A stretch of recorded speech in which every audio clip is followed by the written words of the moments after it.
just because someone doubts you, that doesn't mean you'll fail. To a large degree, you're responsible for whether you fail or succeed. I am unwilling to give up. That I will start over from scratch as many times as it takes to get where I want to be. You just want to make sure you will get knocked down, but just make sure you don't get knocked out. So your only choice should be go focus on what you can control. Hi, everyone, and welcome to the Kara Goldin Show. Join me each week for inspiring conversations with some of the world's greatest leaders. We'll talk with founders, entrepreneurs, CEOs, and really some of the most interesting people of our time. Can't wait to get started. Let's go.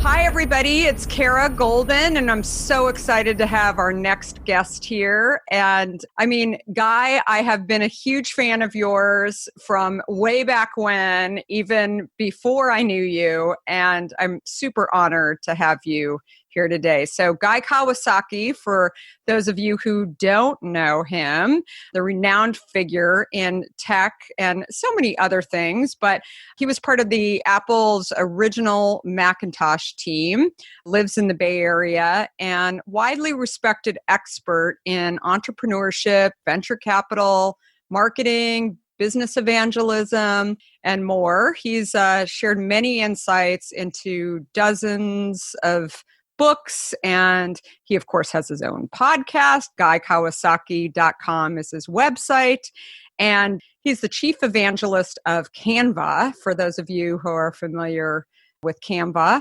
I mean, amazing stuff here. Guy is also a brand ambassador for Mercedes-Benz. I did not know that. And an executive fellow of the Haas School of Business at Berkeley, and an adjacent professor of the University of New South Wales, and just overall, just an amazing guy on a lot of levels. And yeah, I mean, I remember garage.com way back when, and that's when I really started following you and admiring just everything that you were building, and super amazing. So take us back, welcome first, and take us back a few years to the beginning and tell us, okay, so where'd you grow up, Guy? Okay, so I grew up in Honolulu, Hawaii, and I left Hawaii to go to school in the Bay Area. And after that, I actually returned to Hawaii after I graduated from Stanford. Believe it or not, I went to law school the following year, and I hated it. A recovering lawyer. Yeah, I didn't. I made a very quick decision. I hated law. So I left law school after 2 weeks and went back to Hawaii to work for the lieutenant governor's office. Then I came back and I went to UCLA for an MBA, which is what I really was interested in, business, not law. And then I worked part-time for a jewelry manufacturer. This is a long story too, because I just needed, some kind of part-time work to supplement my expenses. Your life, yeah. Supplement my life, yes. And then after I graduated from UCLA, I went to work for that jewelry manufacturing company. And then I got bitten by the computer bug when I first saw an Apple II from my classmate at Stanford. So I went into a software company for about 6 months. It was acquired by a company out of Georgia, and I did not want to move to Georgia. So that's when I joined the Macintosh division, and I was Macintosh division's second software evangelist. So my job was to convince software and hardware companies to make Mac products. And after that, I was there at Apple. I started a company as a writer, a speaker. I returned to Apple, started another company, and now I'm chief evangelist of Canva, which is an online graphics design service. And I am the creator of the Remarkable People podcast. About 2 months ago, my Mercedes-Benz brand ambassadorship ended. So I'm a free agent right now vis-a-vis cars. Everybody listen up. It's got any connections there, he would be awesome. That's so great. So take us back to, of course, the Macintosh days, and how fun was that? I mean, when you look in the rear view mirror and what's the tech museum down in San Jose? I love going there. It's like, it just looking around at, things that you didn't even know were going to be what they are today, right? Who knew? Yes. I mean, you were a part of that, which is just amazing on so many levels. It was truly an amazing time. I wish that everybody, once in their life works for a Macintosh division, works for a Steve Jobs, or is a Steve Jobs, even better. And it's hard to describe. Definitely a reality distortion field, and everything you heard about Steve Jobs and read about and seen in movies are all true. He was very difficult to work for, extremely demanding, actually scary. I literally was scared of how he could rip people, how he could embarrass you, etc., etc. Having said that, I would not trade that experience for any other business experience. I am where I am because of him. And it was a fantastic learning experience. And one of the lessons that I learned in my life is, as you look back over your life, the teachers and the bosses who are the hardest are probably the ones that helped you the most. And when you're in the process, you're looking for the easiest teacher and the easiest boss. But with hindsight, my toughest teacher was an English teacher in high school named Harold Keebles, and my toughest boss was Steve Jobs at Apple. And those two people, were highly, highly influential in my success. Yeah. And I think you obviously have read my book and were kind enough to give a blurb on it. But I think about, that a lot, right? And I also talk about, in writing my book, it was a bit of therapy too. And 1000% agree with what you're saying. I think sometimes people don't really realize how they're coming off as bosses. I really think that the most successful, my book is called Undaunted, Overcoming Doubts and Doubters. I think that the most successful, clearly many entrepreneurs do have doubters and anxiety and they maybe go around screaming and I think Steve in many videos towards the end, talked about that he recognized that he was, that person. But on the other hand, I think everybody had an enormous amount of respect for him too. Oh, yeah. Literally awe.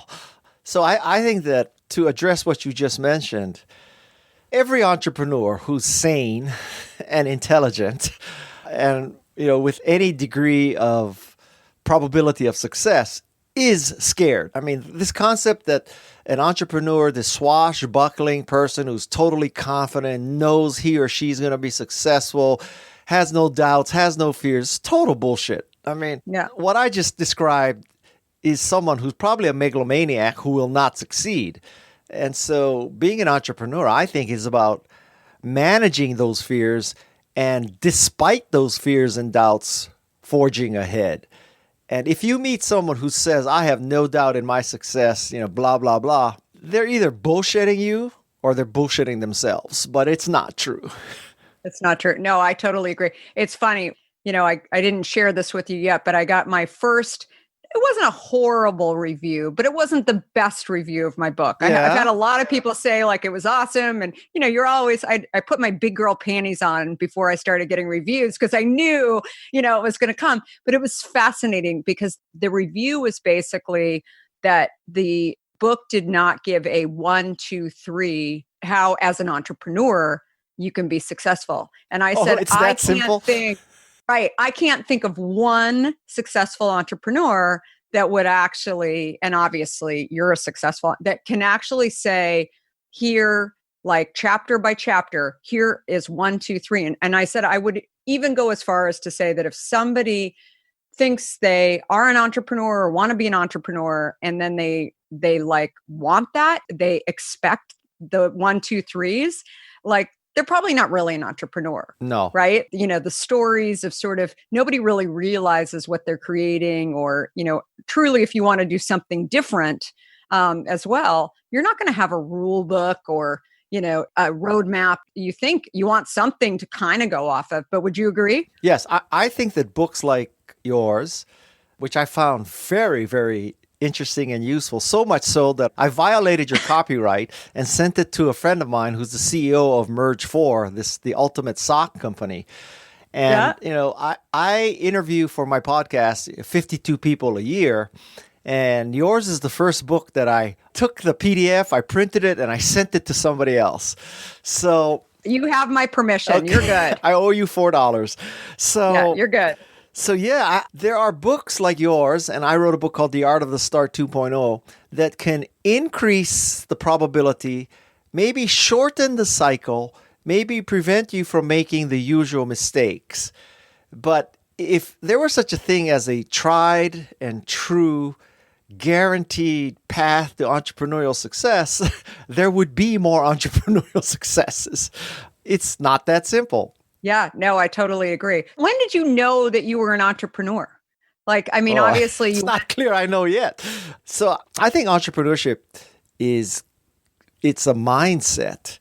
And I suppose, Elon Musk and Steve Jobs probably has different DNA than you and I, or at least me, but I think it's thrust upon you. I don't think many people, you can look back and retroactively interpret things to prove that you were a born entrepreneur. You had a paper route at 8, and at 10 you started selling earrings online, and at 14 you started doing this. So you can look back and say, I knew I would be an entrepreneur. But I'm telling you, there's a lot of people who are selling earrings and making jewelry and selling tie-dyed shirts and had paper routes who are not entrepreneurs anymore. So it's not a science. And if anybody tells you a science, they're deluding themselves. No, I agree. I had an old friend from grade school who wrote me on Facebook the other day, and she reminded me, she said, I always knew that you were going to be an entrepreneur because you started a day camp with me. And we started this when I was 12 years old. I wanted to make some money in the middle of 120-degree heat in Arizona in the summer. And I said, Robin, let's start a day camp. And she said, where are we going to do it? And I said, we can do it at my house. I got a big yard, and here's what we're going to do. We're going to go get a bunch of boxes at the grocery store that are for toilet paper and paper towels, and we're going to build a city. She said, a city? That's going to take a long time. And I said, okay, we're going to build a town. Let's start with a town, and maybe it'll go to a city. And she said, where are we going to get the people? And I said, we're going to make a sign, and we're going to go on the corner. And she said, how much are we going to charge? And I said, I don't know. We'll forget. We won't put the price on there, and then we'll ask the parents. We'll say like $5, and if they go for it, then we'll do it. Too cheap. And so 2 weeks later, we were sold out. 2 weeks later, we split the money at age 12. And I said, "Do you remember why we closed?" And she said, "You just got bored. Like after a while, you were like, I don't want to do this anymore. Let's go build something else." And I said, yeah, that's pretty much it. That's what I do today. I, do hand sanitizers and all kinds of other things that I start tinkering in once these businesses are going. So talk to me about Canva. Yes. So Canva is an online graphics design service. I am chief evangelist for the company. I've been there about 6 years. Basically, we have democratized design. So it's now the case that using Canva, basically anybody can make beautiful designs that help them become better communicators. So the way it works is we have these design types. A type would be an Instagram post, a Facebook post, a flyer, a business card, a resume, a presentation. And within those design types, we have hundreds of templates that are already beautifully done for you. So you pick a design type. Let's say you want to make a flyer. So go to the flyer type. You pick one of the templates. You change the text because it's unlikely that our text exactly matches your PTA meeting flyer. And then you change the picture, or you use we have millions of stock images that you can use. And I would say that it would take you between 5 and 10 minutes to create a beautiful flyer. And we do this, we make about 7 million images a day. Yeah, 7 million a day. And we have about 36 million active users, monthly active users right now. So it is definitely kicking butt. That's amazing. I feel like, in addition to you being an educator, an author, and speaker, I was describing you to somebody the other day and mentioning that I think there are a handful of people that I can look at who truly want to hold people on their shoulders and lift them up. And I think I always see you, really showing up and speaking at some of these conferences where it's not necessarily the TEDs of the world. It's the entrepreneurs that really, want to be inspired and want to. So why do you do that? Like, what makes you guy? Well, well, I mean, to be transparent, some of those events that you see me at, I'm being paid a lot of money to do it. Okay, so But that's okay. don't make me But you're into still Mother educating. Teresa. Yeah, but you're still educating, which I love. Okay. There's sort of three qualities to an invitation. So it's an organization that I like, a product that I like, or a lot of money. Any two will do. And I feel at the end of my life, I want people to remember me as someone who empowered people, in the words of Steve Jobs, to dent the universe. I love it.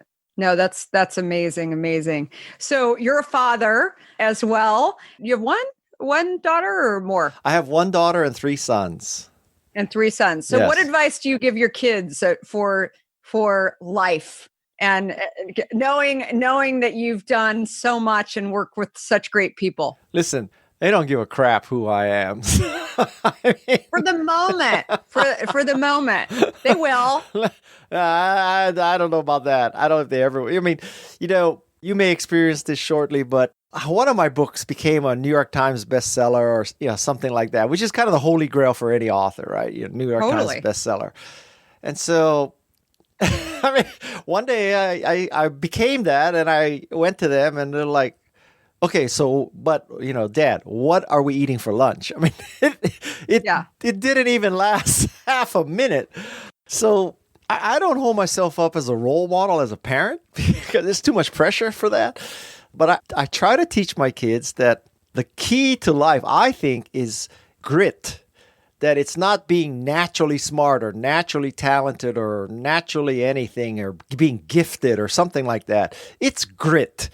And if you had two people, one who is, or at least thinks he or she is naturally talented, and another who is just gritty and just willing to grind it out, I would always pick the gritty person.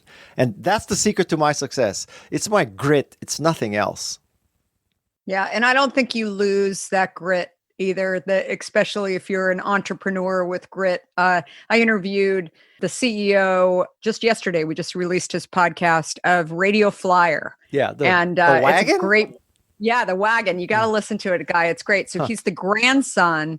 His grandfather produced the product, and super fascinating story.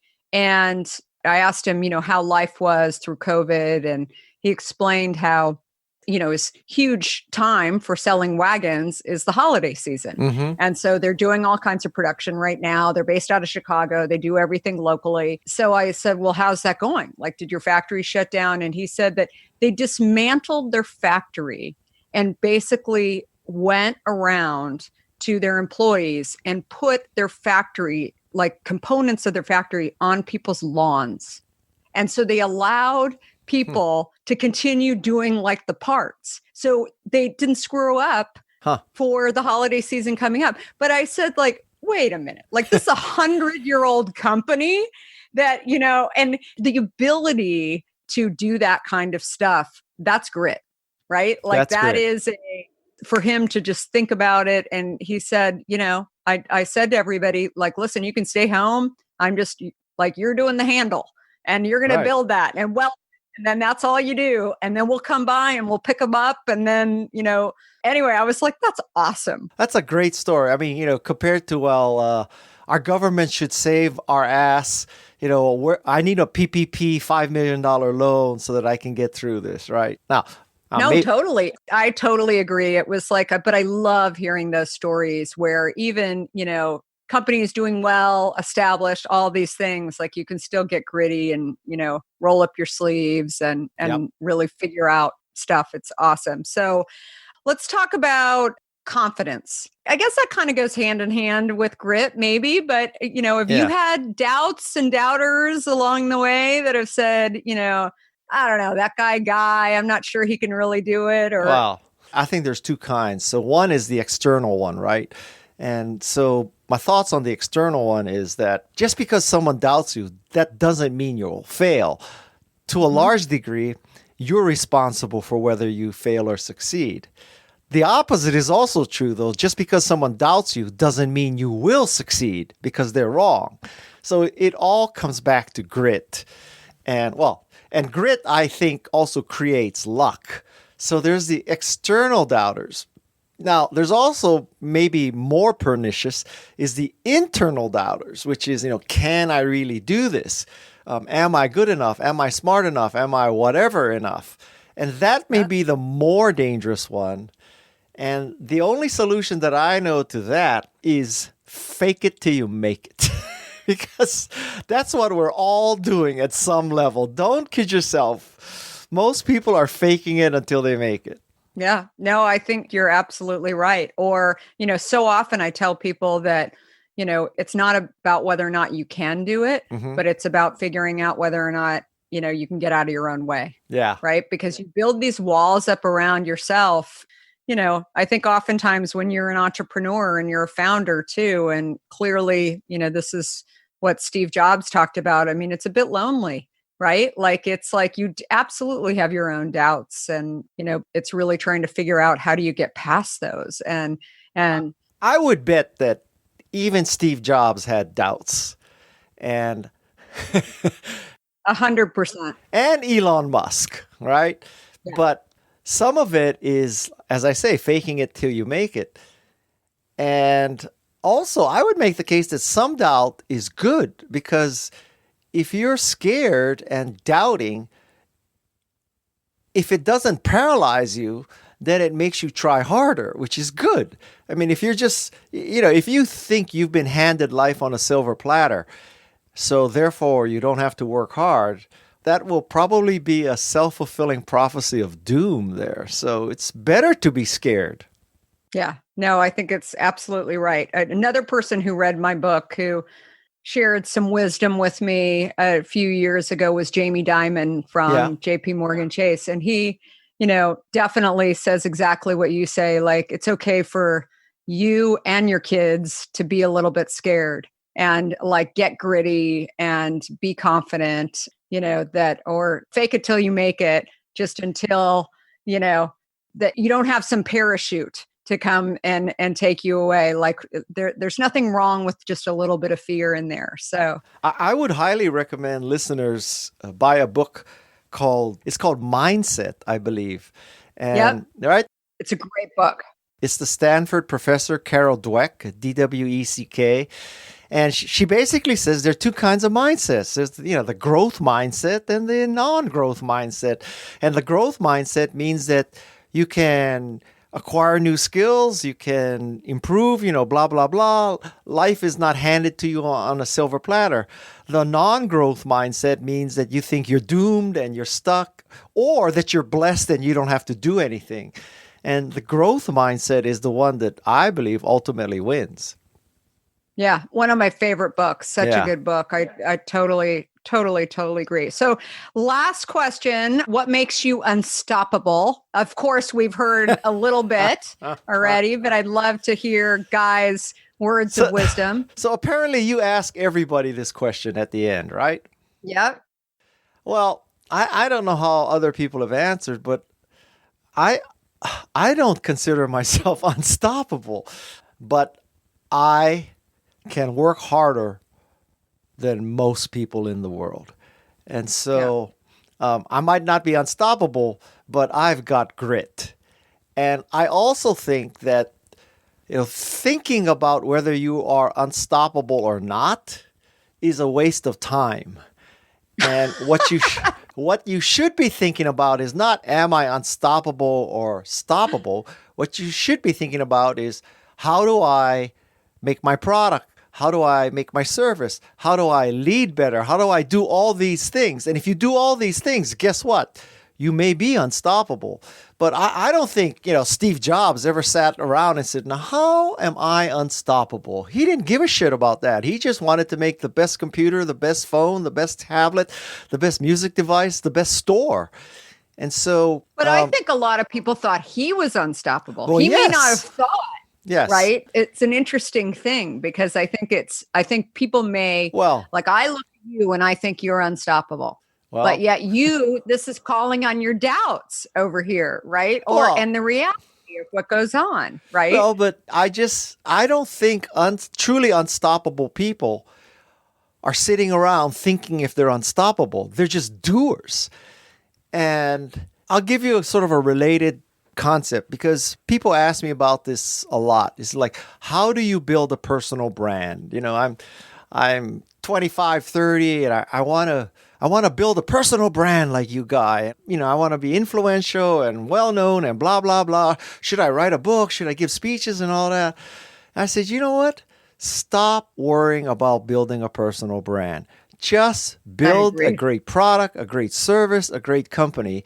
And your personal brand is a natural outcome of that.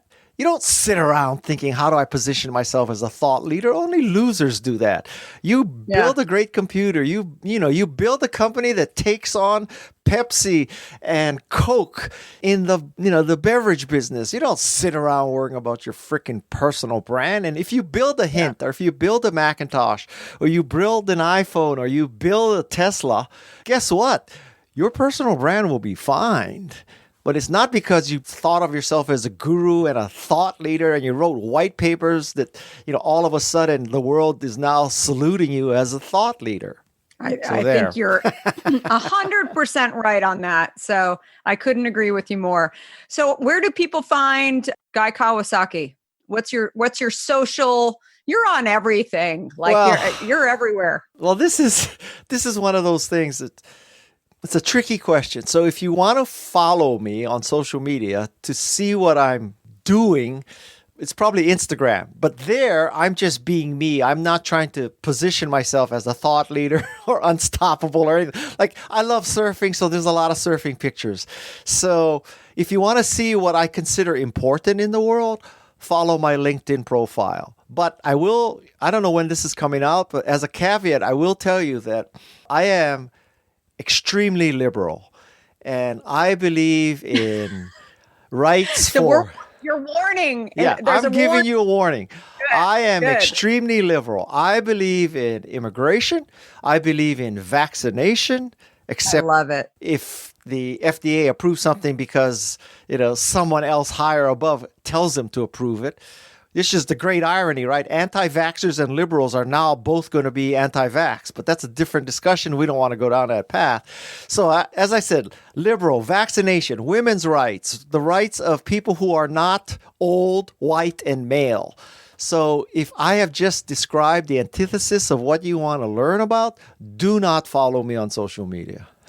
That's awesome. Well, many moons ago when I worked for John McCain in Arizona. You worked for John? Oh, you didn't know this. No, he gave, and then I worked in the Obama administration too. But he gave me some very, very wise pieces of wisdom, which he said, sometimes you can actually agree to disagree with people and you can still appreciate. Be friends. And be friends and read their information. So, till the day he died, I thought about that, and really that's the way he lived as well. I mean, we all know Biden was one of his best friends. I mean, it was, really, really interesting. So anyway, very, very wise guy. Definitely go follow him and definitely check out his podcast.